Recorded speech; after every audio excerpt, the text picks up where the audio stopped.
Hi there! In this video I want to talk in some detail about the way the movie Bohemian Rhapsody tells us about the solo move from Freddie Mercury in the mid-80s and why it's mostly inaccurate. Now, while Queen is my favorite band of all time, I've only recently got to see Bohemian Rhapsody, and there are two reasons for that delay. One is that I don't like biopics. I'm somewhat fixated on historical accuracy, and much prefer documentaries, or better still, books on any subject. I usually have issues with the way facts are distorted to suit narrative purposes, cinematographic effect, and so on. Second, every time I would hear about this particular biopic, I would just roll my eyes. But friends kept badgering me about at least giving it a chance, and so here we are. And oh boy, there's a lot to discuss. Now, this won't be a film review, since this is mostly a music channel, and I won't go through every single factual error, which would take way too much time. Here I want to focus on a specific aspect of the film, which is the way Mercury's solo adventure is being portrayed. Why this particular one? There are lots of inaccuracies for the sake of compressing the timeline, which is unavoidable in a biopic. You only have so much screen time, so in the end, who cares if John Deacon wasn't actually Queen's first bass player, or that the genesis of the band as a whole is quite idealized. But the whole Freddie breaks the band up in order to pursue a solo career, then comes back like a beggar, it bothers me a lot more. And it revolves around three scenes: the breaking up meeting, the solo album recording session, and the reunion meeting. Let's recap. So at this point in the movie, it's probably mid-1984, because Queen has released I Want to Break Free, and we see them shooting the music video. They are in a bad place. Freddie's personal life has become a liability within the band. Are you high again? Well done, Columbo. You need to slow down, Fred. Oh, don't be such a bore. I'm here, aren't I? Are you? Synthesizers? If you say so. It's not us. Us. It's not Queen. Queen is whatever I say it is. Their popularity in the US is in freefall. I'm never touring in the US again. And now Freddie breaks the news. He has signed a huge record deal, and the rock band routine is killing him, and it feels like a prisoner. And he basically tries to convince the others that going separate ways would be good for everyone. I'm tired of touring, aren't you? Album tour, album tour. Look, the routine is killing us. I mean, you must all want a break from all the arguments. All of it. You must need a break. The boys aren't having it. John looks sad, and the film goes out of his way to vaguely insult him for some reason. First, when Freddie tells Roger and Brian that they wouldn't be rock musicians if not for him. And without me, you'd be a dentist, and you would be Dr. Brian May, author of a fascinating dissertation on the cosmos that no one ever reads. But when it comes to John... And Deaky, for the life of me, nothing comes to mind. Okay. Then when Freddie can hardly remember one of Deacon's best songs... What's a song? Fly away. Spread my wings and fly away. Spread my wings and fly away. Even though it was a Queen single, which they were performing live just a few years back, and that Freddie loved the song, and on the whole was pretty supportive of John Deacon as a songwriter. But I digress. Brian is disgusted, and Roger is plain mad. What did they pay you? I want to know how much they paid $4 you. million. You just killed Queen. Oh, give her a kiss one day. She might wake up. You need us, Freddie. More than you know. I don't need anyone. Then we see Freddie in the studio, supposedly in Munich, recording his solo album Mr. Bad Guy. Some intentionally crappy mid-80s rock is playing in the background.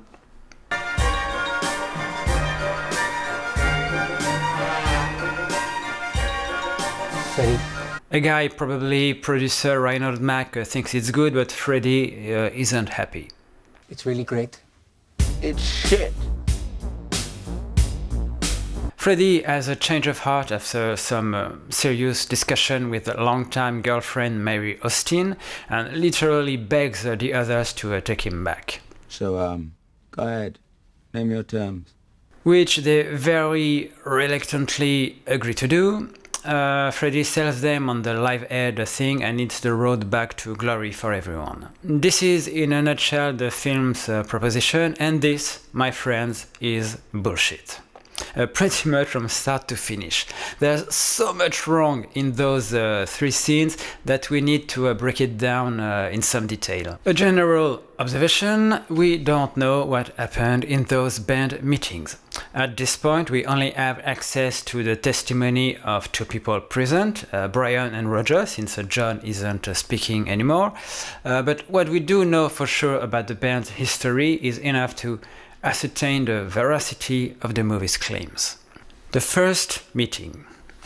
It is true that Freddie's record deal was substantial, and it seems like it caused some tension in the band. But these guys never made any secret that discussions could be pretty heated from day one. Did such a meeting ever happen where Queen asked themselves hard questions about their future together? Sure, we pretty much know that. That's very plausible.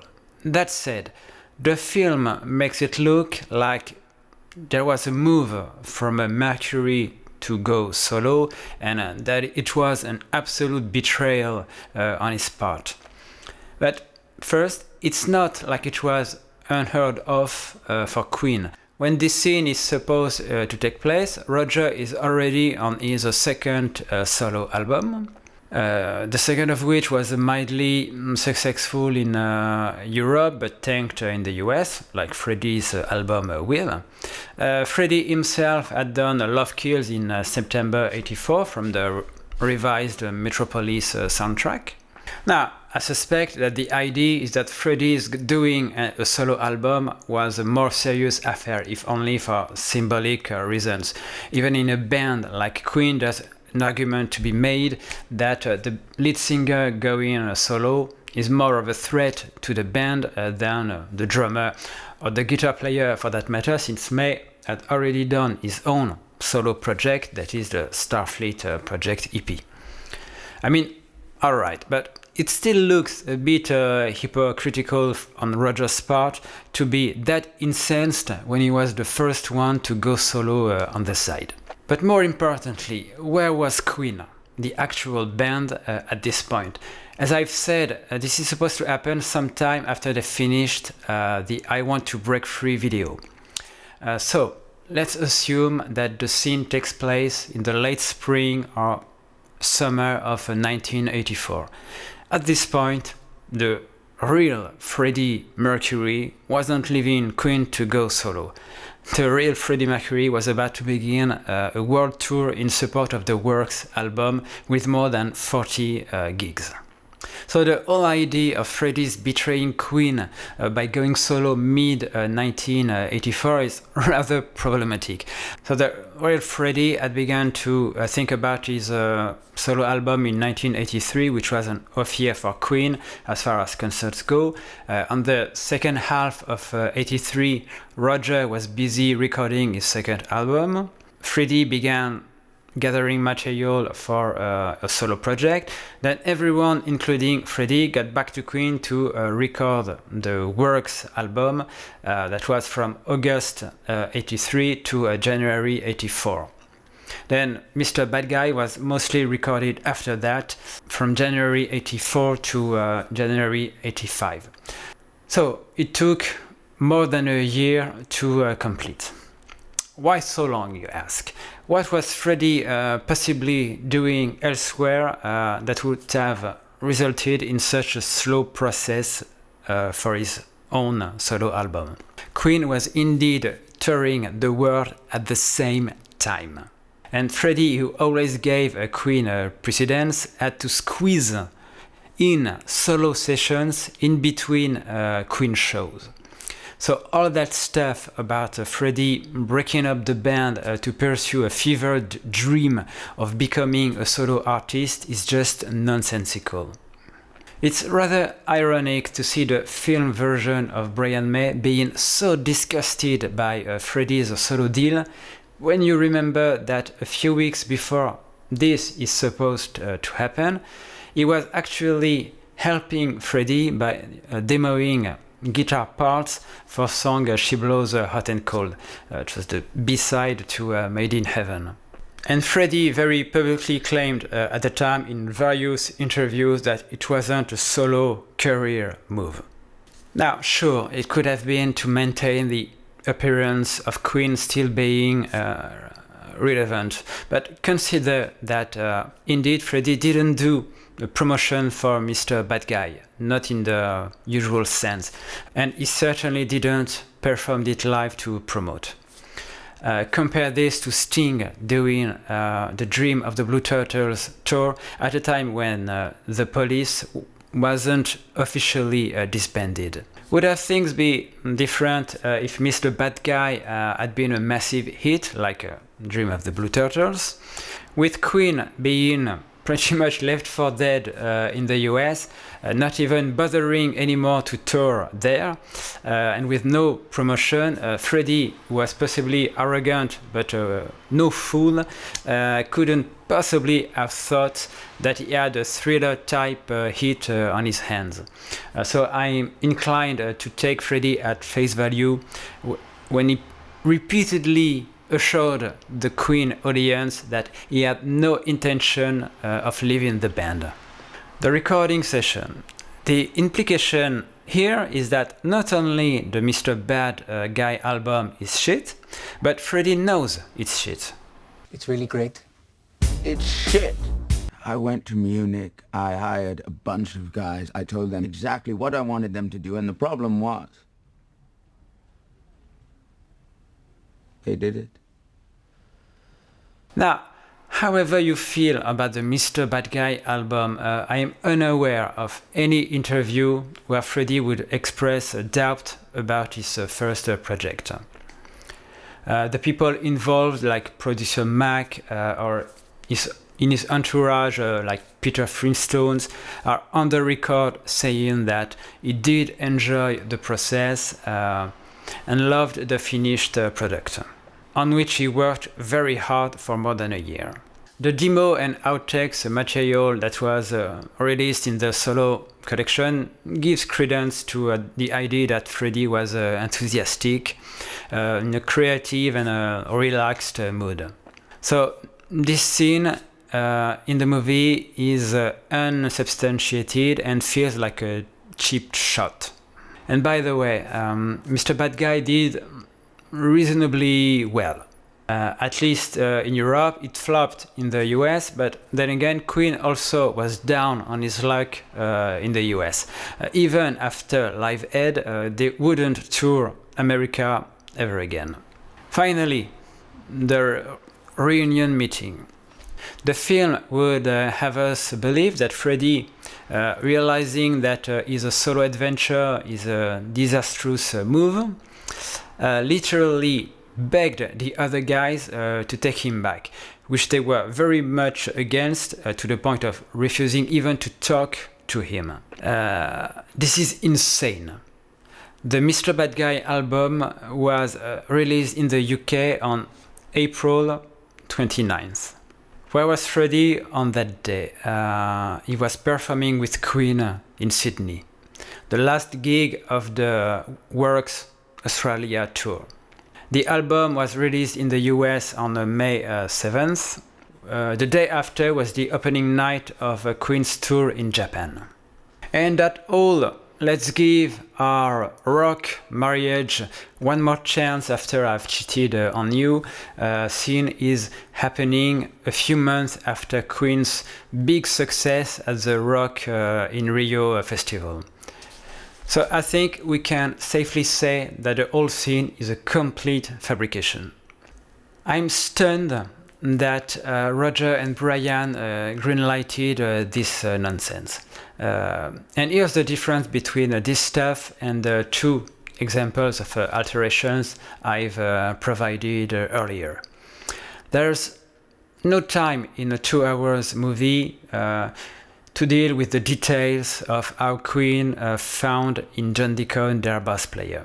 It's not significant, and the fact that the movie makes no mention of Queen's first contract with Trident, which proved very litigious, to the point of being viciously referenced by Freddie on the song Death on Two Legs on the Night at the Opera album.